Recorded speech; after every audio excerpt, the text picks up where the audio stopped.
As further restrictions have been placed, Scotland's pub landlords still face an uncertain future. I've arrived at the Stables Lounge in Brecon to hear from Alan Reynoldsson about his thoughts on the matter. It was tough. The worst part of it being that December, predominantly office parties, from Thursdays to Sundays, which kept us busy. But Christmas Day, we would normally do up to 60 covers. We made some gains in that respect, but you cannot possibly cover what would be your busiest month of the year. It was tough, very tough. The Stables is also run as a restaurant, and being able to provide a takeaway service is something that Mr. Reynoldsson thinks has aided his business. It's helped, big time. Fortunately, my stepson's the chef, so we were able to count on his efforts to keep us going. We're not used to takeaways. We don't have a system in place where, like some of the takeaway shops, you phone in your order, you do it online.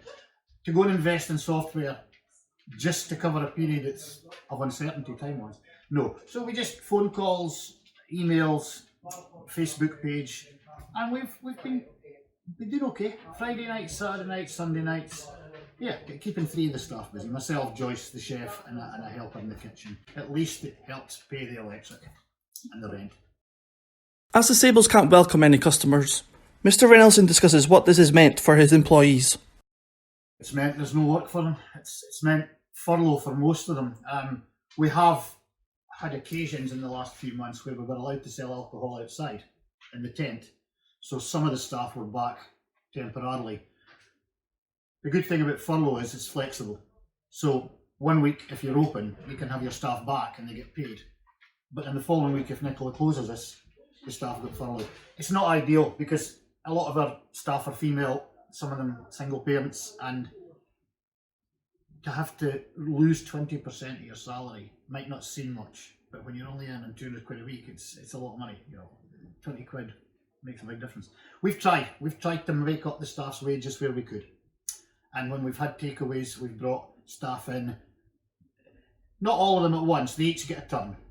It's unfair to bring 3 in and have them sitting about because it would cost us money. So we've just been using the staff in the furlough scheme to the best of our ability. But the staff are starting to struggle. One in particular, he's a diabetic, so he's high risk. He hasn't been into work at all since lockdown in March. He's ended up in 9 wells. Whether it's a combination of his illness or his mental situation, because being stuck in 4 walls, and you guys will know as well as anybody, it's tough, especially for the older generation.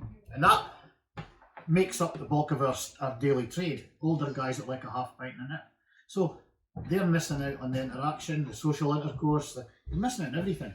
We're not allowed to allow them in the premises, and after the recent announcement, we can no longer allow folk to come in to collect their takeaway. We had already started a system where you ring the bell at the door and the staff attend, but it's getting a wee bit.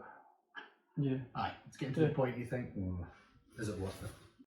With the new rules in place, Mr. Reynoldsson discusses if there has been any change to how the restaurant operates. We've not gone to the extent of the online booking system. It's not something I'm not particularly.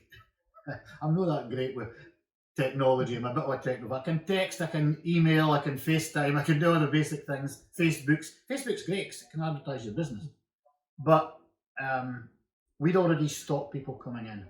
Ring the bell and wait. It's difficult because older folk, they'll open the door, come in with their masks. I'm here to pick up my fish and chips. And you've got to say, can you please get out? And some of them, you have to be careful how you put it to them. I think that the problem is a lot of the older folk don't know the rules. And even after yesterday's announcements, we had a boy turn up yesterday, an old boy, I'm just in for my dinner. It's very difficult. And I hate to think that it's going to go on for months and months, but I fear it will. Takeaways are great. We haven't charged delivery charges, mainly because our clientele's older. But this week we're actually going to introduce a £1 delivery charge, but it's going to get donated to a local Maggie's Cancer Charity. My brother, who's a local policeman, he's running 50 miles in January. So we're going to, it's an optional £1 on your bill if you want. So just sort of back things up a bit. Free delivery, we always felt it was what you should do. I know some other businesses do £1.50, £2 delivery. That's a lot of money to an old town. And if you're only using your fuel, I'd rather see it as a, I'm not going to try to sound like I'm I'm a martyr to the system, but I'd rather keep the old folk happy. And we've started trying to do small meals so they can freeze them. So that's maybe something going ahead. If this is going to continue, chef could make up smaller portions, have them delivered, and then the old folk can freeze them and use them as they need them. You're going to have to adapt. We're going to have to change. Ben McDonald, UWS News, Brechin.